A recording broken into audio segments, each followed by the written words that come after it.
Si a ustedes les gusta la historia y tienen especial interés sobre el mundo feudal y todo lo que tiene que ver con el mundo medieval, este es el lugar correcto. Yo soy la doctora Brenda Karen Salas Mendizábal y el día de hoy vamos a hablar acerca del mundo feudal, un tema muy importante para todos aquellos que están estudiando a la Edad Media. Empecemos explicando algunos términos básicos como es el feudalismo. Es un tipo de organización política, económica y social que predominó en Europa desde los siglos IX al XIII, donde el poder estaba centrado en la posesión de la tierra y también había una relación de dependencia, el cual se conocía como vasallaje. Dentro de sus principales características destacan que el poder central ejercido por los reyes desapareció y se dispersó en los feudos. En ellos, los señores feudales asumieron funciones propias del Estado, como legislar, imponer tributos y administrar justicia. Cada feudo se convierte en un pequeño reino, y hay evidencia de que inclusive había señores feudales con muchísimo más poder que el rey. Estos establecían unos reinos pequeños donde tenían armamento, a veces tenían también un obispo y tenían siervos y esclavos a su servicio. Los lazos de dependencia se hicieron personales. Desapareció la noción de un hombre vinculado al Estado y se originó la sumisión de un hombre respecto al otro. Significa que los señores feudales, al adquirir mucho poder, empezaron a someter a otros hombres de menor poder económico a su servicio. Así también ya muchos de los siervos no servían al rey, sino a sus propios señores, que como comenté, a veces eran hasta más poderosos que el propio monarca. La tierra se transformó en una fuente de riqueza y poder. Al disminuir el comercio y la circulación de la moneda, la agricultura se convirtió en la base de la economía y la vida rural se hizo predominante. Las ciudades, en cambio, languidecían. La ruralización viene desde la época de la caída de Constantinopla, donde la gente empieza a mudarse de la ciudad al campo. Esto porque las mismas ciudades empezaron a tornarse muy peligrosas, escenarios de conflictos, de asaltos e invasiones. Así, muchas personas que se mudaban al campo empezaron a someterse a los señores feudales a cambio de su protección, por lo cual el que era dueño de la tierra, del castillo, era el máximo gobernante dentro de un pequeño universo llamado feudo. La economía fue de autoconsumo, pues cada feudo consumía mayormente lo que producía. Tenemos dentro del mundo feudal pequeños reinos, por decirlo así, que estaban conformados por un castillo central, una área para la ganadería, otra para la agricultura, otra para las armas, un señor que tenía sirvientes, que tenía esclavos, quienes trabajaban para él. Así acumulaban muchos bienes y servicios como ganado, alimento, que les servía también para abastecerse, guardar y tener más poder. No había mucho comercio. Por eso a esta etapa se le conoce como la economía de autoconsumo.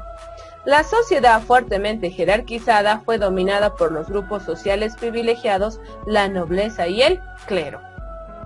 La Iglesia Católica se consolidó como una institución de enorme poder religioso, político y económico. La Iglesia interpretó las escrituras de la Biblia de la siguiente manera. Adán y Eva, al ser expulsados del paraíso, fueron condenados a trabajar para conseguir su alimento. Así, el trabajo se convirtió en un símbolo de castigo para los pecadores. Por ende, los nobles de sangre azul no podían trabajar. Sin embargo, se servían de los otros seres humanos que trabajaban para ellos. Miren este ejemplo. El dueño del feudo, que era grandes extensiones porte de una ciudad con un castillo al centro, inclusive cobraba por los servicios a los siervos, porque el sistema político era este: perfecto, tú estás trabajando mis tierras, entonces tú tienes que pagarme un impuesto a mí, pero señor, yo soy su sirviente, no interesa eso.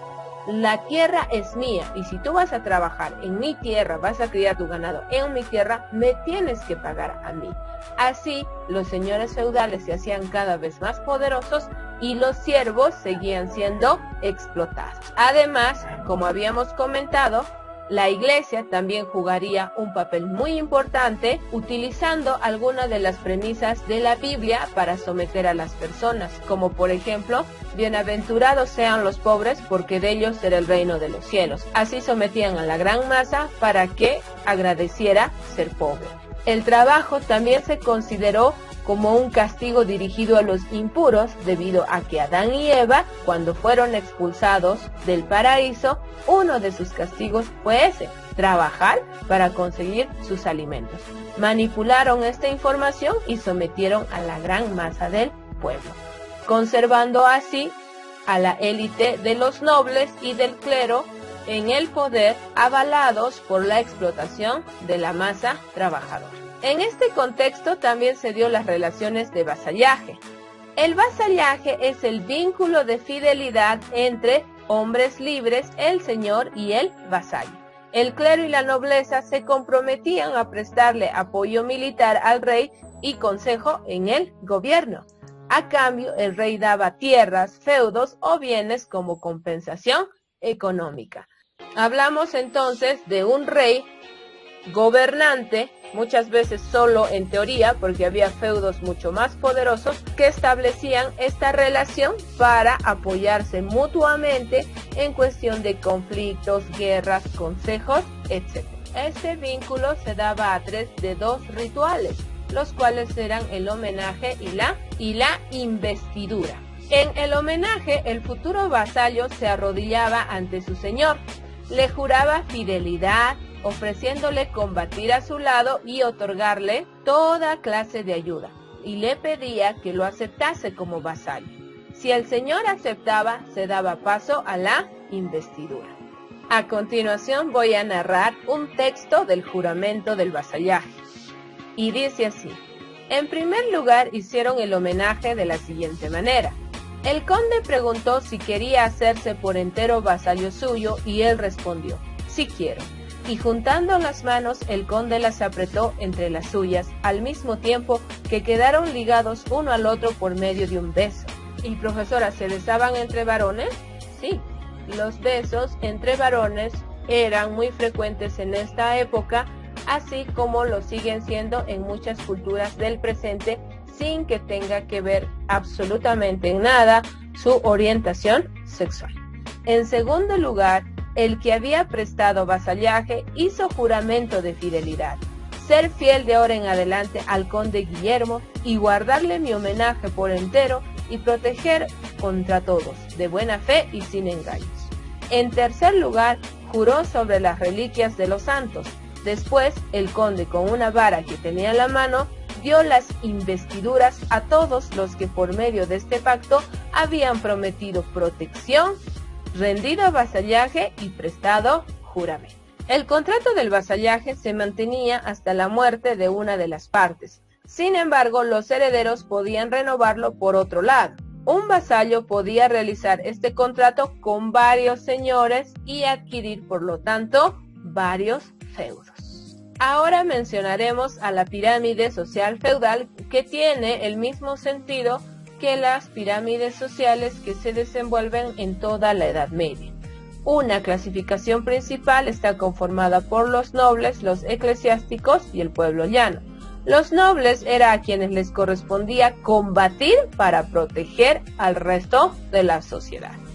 Los eclesiásticos se dedicaban a rezar por la salvación de las almas, y el pueblo llano tenía la misión de trabajar y pagar impuestos para mantener a los tres estamentos sociales.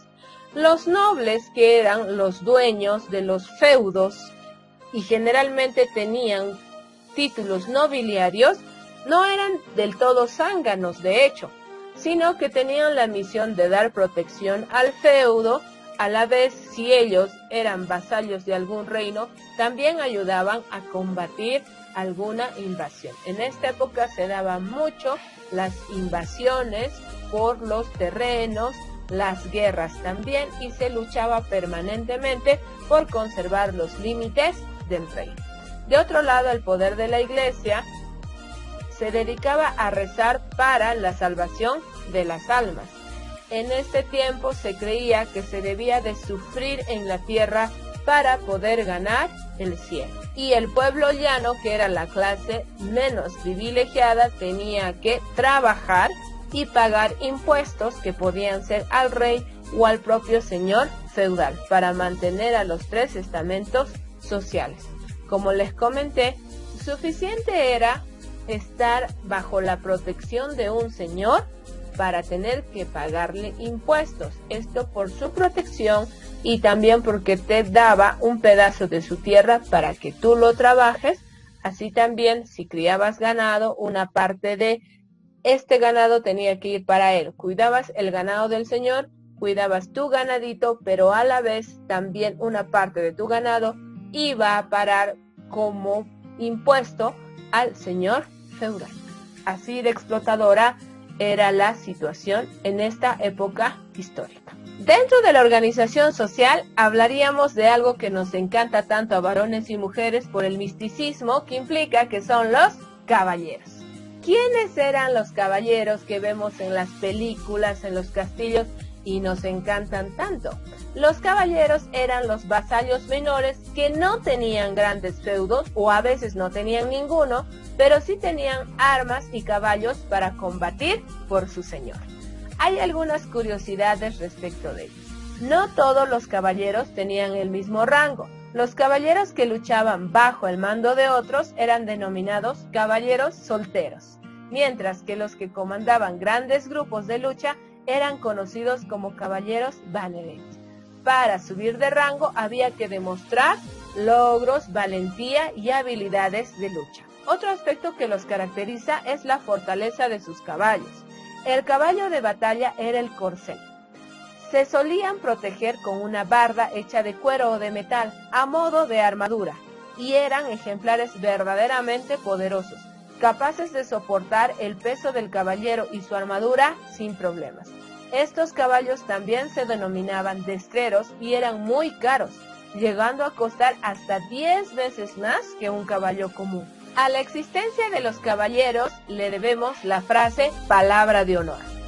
Había un factor religioso. La caballería desarrolló sus propios estímulos, sus propios valores y su propio ideario. Un ideario lleno de nociones idílicas, éticas y honoríficas, porque la caballería era en ese entonces todo un modo de vivir y de pensar. Los caballeros tenían un componente ético, fuertes valores, el respeto a la mujer, la lucha por la justicia. Creían tanto en una causa que eran capaces de dar la vida por ellos. Y su palabra valía mucho. De ahí que viene hasta el día de hoy la expresión palabra de honor. Otra expresión que también la manejamos hasta el presente es pasar la noche en vela. Esto viene de una ceremonia. Resulta que los escuderos que se preparaban para ser caballeros tenían un particular rito, que también se menciona en la obra Don Quijote. Y es que la noche anterior al gran día debían pasar toda la noche velando sus armas vestidos de blanco inmaculado. De ahí nació la conocida expresión pasar la noche en vela, para referirnos a la noche que no hemos podido dormir nada. ¿Y cómo te convertías en caballero en esa época? Para eso había que cumplir algunos requisitos. El primero, ser hijo de otro caballero, también ser hijo de una familia aristocrática, y si tú ya tenías clara esta vocación, a los 8 años de edad, estos niños eran enviados para que fueran preparados en el arte de la guerra. Y el tercer camino era, digamos, haber sido un comerciante, artesano o campesino, pero que haya demostrado valor, coraje y honor en el campo de batalla o en algún hecho. Puede ser que hayas rescatado a la hija del señor feudal de un secuestro, que en un asalto hayas logrado matar al enemigo, hayas logrado colaborar con los caballeros que peleaban ahí. Entonces, si tú, como simple civil, habías demostrado ser valiente y haber tenido actos de coraje, también tenías derecho a postularte a caballero. O también, como un tipo de agradecimiento, el señor feudal o el rey te nombraban caballero por esos actos de valor. Profesora, esto lo he visto en muchas películas. Sí, porque las películas del medioevo se basan justamente en este tipo de historias. Y así de rápido acabamos de analizar el mundo feudal. Vamos rápido a nuestro resumen.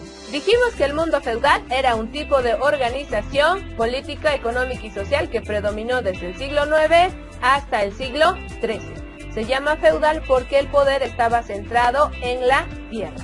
Dentro de sus principales características, el poder absoluto del rey o del emperador desaparece porque aparecen pequeños reinos llamados feudos que algunas veces eran más poderosos que los del mismo rey. Así, para prevenir alguna rebelión, se establece la relación de vasallaje, que es un trato entre hombres libres de apoyo mutuo, que generalmente se hacía entre el rey y los nobles, o entre nobles también.